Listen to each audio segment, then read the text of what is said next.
Калісьці даўно, 1000 гадоў да нашага нараджэння, на беларуска-літоўскіх землях жыў князь Войшалк. Ён быў сынам Міндоўга, бацькі вялікага княства літоўскага. Войшалк абраў для сябе жыццё не князя, а манаха. Аднак пасля змовы супраць бацькі зняў расу і апрануўся ў даспехі, каб перамагчы змоўшчыкаў і не даць разваліцца бацькоўскай спадчыне. Палатно расказвае 5 фактаў пра Войшалка. Пра Войшалка дакладна бы знялі поўнафарматны фільм ці серыял, калі б Беларусьфільм не быў заняты здымкамі чарговага фільма пра Другую сусветную вайну. Аднак, на жаль, пра Войшалка можна пачуць толькі на уроках гісторыі. Але сын Міндоўга быў сапраўды значным гістарычным персанажам, без якога вялікага княства літоўскага магло б і не быць. Войшалк пачынаў як ваяр і сын вялікага князя, але ў нейкі прамежак часу склаў меч са шлемам, апрануў расу і стаў манахам. Яго рэлігійнае жыццё працягвалася да смерці бацькі ў 1263 годзе. Міндоўга забілі ў выніку змовы, а Войшалку было наканавана пакараць змоўшчыкаў і ўзнавіць уладу ў княстве. Сам Войшалк нарадзіўся каля 1223 года. Разам з бацькам ахрысціўся ў Наваградку, але па праваслаўным абрадзе. Гэта пазней дапамагло Войшалку мець падтрымку праваслаўных князёў і ў сваім княстве, і ў суседзяў. Міндоўг шмат ваяваў з галіцка-валынскімі князямі, бадай асноўнымі ворагамі ВКЛ на пачатку існавання дзяржавы. У гэты час Войшалк і сыходзіць у манастыр. Існуе згадка, што Войшалк мог падарожнічаць па рэлігійных справах у Балгарыю. Аднак пасля вандровак ён вярнуўся на беларускія землі і заснаваў манастыр ля Наваградка. У 1263 годзе Міндоўга забілі, а краіна вось-вось магла ператварыцца ў шэраг маленькіх княстваў. Каб гэтага не адбылося, Войшалк вярнуўся да ўлады і не застаўся ў баку.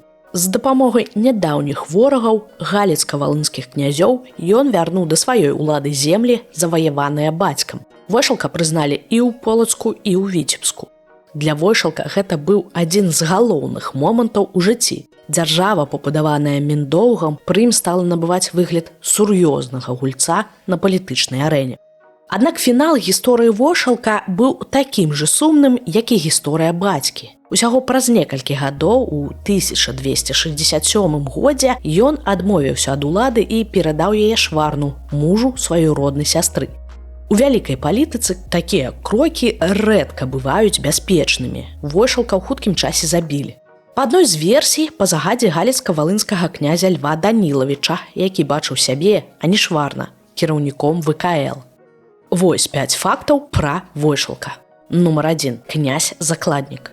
У часы, калі Міндоўг ваяваў супраць галіцка-валынскіх князёў, Наваградак, цэнтр ВКЛ, апынуўся пад уладай ворага. Войшалк, які знаходзіўся ў горадзе, хутчэй за ўсё стаў закладнікам. Нумар 2. Князь-манах. Жыццё ў закладніках прывяло Войшалка да рэлігіі. Мы не можам ведаць, ці гэта быў свядомы выбар, ці ўмова, пры якой сыну вялікага князя захавалі жыццё. Тым не менш, Войшалк сур'ёзна прыняў такі паварот лёсу. Ён некалькі гадоў правёў у манастыры, пасля вандраваў па Еўропе, а затым заснаваў манастыр на Наваградчыне. Нумар 3. Князь-рэваншыст. Войшалк хацеў вярнуць страчаныя землі і бацькаву ўладу. Дзеля гэтага ён адмовіўся ад рэлігійнага жыцця і зноўку стаў князем-ваяром. Ён здолеў аб'яднаць землі і не даць ім пайсці пад уладу варожых князёў. Рэванш працягваўся каля 4 гадоў, пакуль Войшалк не адмовіўся ад улады на карысць князя Шварна. Нумар 4. Князь, якога выкарысталі. Некаторыя гісторыкі лічаць, што Войшалк ніколі не быў самастойнай фігурай, а яго паварот ад рэлігіі да помсты за бацьку быў выкарыстаны іншымі князямі, якія дамагаліся сваёй улады ў вялікім княстве літоўскім, такімі як Шварн і Леў Данілавіч. Іх, дарэчы, і абвінавачваюць у забойстве Войшалка. Нумар 5. Праваслаўны Войшалк. Войшалк хрысціўся па праваслаўным абрадзе, а яго бацька, каб атрымаць карону, прыняў каталіцтва. Паміж бацькам і сынам, хутчэй за ўсё, не было сур'ёзных праблем з-за рознага веравызнання. Аднак праваслаўе Войшалка ў яго гісторыі згуляе пазітыўна. Яго падтрымаюць уплывовыя праваслаўныя князі, калі Войшалк захоча адпомсціць за бацьку. Дзякуй, што былі з намі, гэта палатно. Стаўце лайкі, пішыце каментарыі і расказвайце пра нас сябрам. У наступным відэа мы раскажам 5 фактаў пра Трайдзеня.